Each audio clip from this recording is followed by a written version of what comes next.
Hai hai, balik lagi di channel ini. Kalian pernah nggak sih, lagi bangun tidur, mata masih sepet, baru buka HP, langsung kelempar ke alam semesta lain gara-gara lihat satu foto? Aku barusan banget tuh ngalamin. Lagi ngopi, santai, scroll Instagram, terus muncul foto ini. Chanu buat YSL. Astaga, langsung kayak ditabok halus sama malaikat. Dan hari ini kita harus ngomongin ini.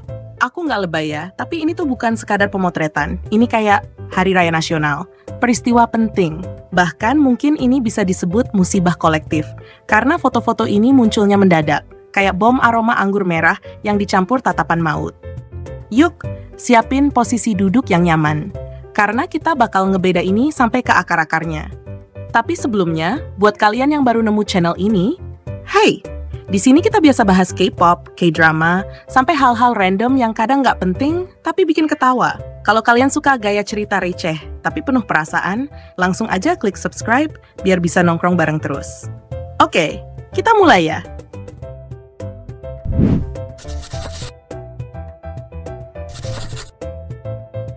Coba bayangin, Chanu duduk di meja kayu yang estetik banget, lampunya remang-remang kayak di kafe mahal yang harga es teh manisnya 85.000.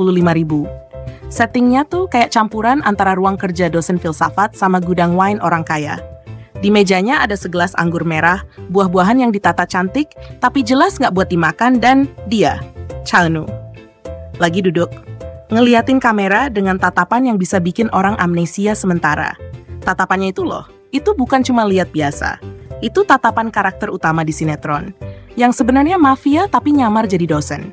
Auranya tuh kayak cowok misterius yang suka nongkrong sendirian di pojokan kafe, baca buku sastra, tapi diam-diam punya motor gede dan ngurusin kucing liar. Konsep ini tuh yang disebut netizen sebagai konsep fatal. Dan ya ampun, emang cocok banget sih. Dia kayak tokoh di film detektif noir yang masa lalunya kelam tapi parfumnya mahal. Dan netizen udah pasti pada pingsan rame-rame. Komentarnya bener-bener kayak orang nggak kuat iman. Ada yang bilang, ini mah nggak masuk akal, aku beneran pengen nelen SIM card. Terus ada juga yang nulis, kalau ketemu langsung sih kayaknya aku harus diselamatin dulu sebelum pingsan. Dan yang paling kocak, pengen deh jadi buah di mejanya, cukup ditatap aja nggak apa-apa. Sumpah, aku nggak kuat. Aku ngakak sampai batuk. Bahkan ada yang sebel bukan karena fotonya jelek, tapi sebel karena kenapa baru muncul sekarang. Kita udah hidup susah-susah, tiba-tiba dikasih ini sekarang, padahal bisa dari dulu. Mana yang nyimpen nih? Sini, kita ngobrol, 4 mata. Tapi jujur ya, momen ini bikin aku kepikiran orang sering banget ngeremehin Chanu. Kayak elah, cakep doang. Padahal, wah dia tuh paket lengkap. Dan sekarang waktunya kita ngobrolin betapa seriusnya dia dalam karier, bukan cuma modal muka ganteng. Yuk kita flashback dikit. Nama aslinya Lee Dong-min, lahir tahun 1997, dan jujur aja, kayaknya dia nggak pernah masuk masa puber. Dari lahir, udah glow up. Dia debut sama Astro tahun 2016, agensinya Fantagio. Pas pertama kali muncul, semua orang langsung nge-freeze. Soalnya dia tuh kayak versi hidup dari karakter webtoon. Tapi dia nggak berhenti di visual aja. Dia ambil proyek acting, masuk variety show, jadi MC, bahkan tetap sekolah juga. Beneran kayak mahasiswa ambis yang juga ikut UKM, lomba, terus ngejalanin bisnis kecil-kecilan di TikTok. Puncak awal popularitasnya tuh pas main di drama My ID is Gangnam Beauty. Perannya sebagai Do Gyeong-seok itu bener-bener karakter cowok cuek, pendiam, tapi perhatian banget. Dan ya udah, standar cowok ideal kita langsung rusak total. Terima kasih, Eun. Abis itu lanjut main di Rookie Historian Gu Hae-ryung, jadi pangeran beneran. Gak kelihatan kayak cosplay seriusan. Cocok banget. Kayak dari lahir emang ditakdirkan duduk di singgasana. Terus yang makin meledak lagi, ya pas dia main True Beauty. Dia jadi Lee Soo-ho, cowok misterius yang suka main piano, diem-diem perhatian, dan bikin cewek di seluruh dunia auto nyanyi lagu patah hati. Belum selesai di situ. Tiba-tiba dia muncul di drama Island, jadi pastur pengusir setan. Lah, dari cowok SMA loncat ke pemburu iblis. Tapi tetap gantengnya nggak kira-kira. Baju hitam ketat, ngeluarin mantra, dan wajah tanpa dosa.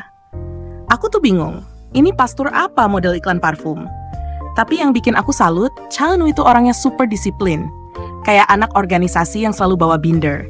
Staff dan kru selalu bilang dia tuh sopan, datang tepat waktu, nyapa semua orang, bahkan katanya dia hafal nama-nama kru. Ini orang beneran? Kok bisa sih segitunya?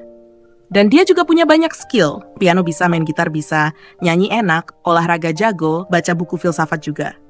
Kadang aku mikir, dia tuh manusia atau proyek rahasia pemerintah. Di variety show, dia diem-diem ngeselin. Bukan yang rame teriak-teriak, tapi kalau udah ngomong, suka nyeletuk yang bikin semua orang ketawa. Kayak temen kamu yang kalem, tapi kalau ngomong tuh sarkas dan ngena banget. Fan service-nya? Wah, jangan ditanya. Tatapan mata dia di fansign tuh bisa bikin orang salah langkah. Banyak fans yang sampai nangis cuma karena ditatap 5 detik. Itu powernya kayak dukun cinta tapi versi elegan.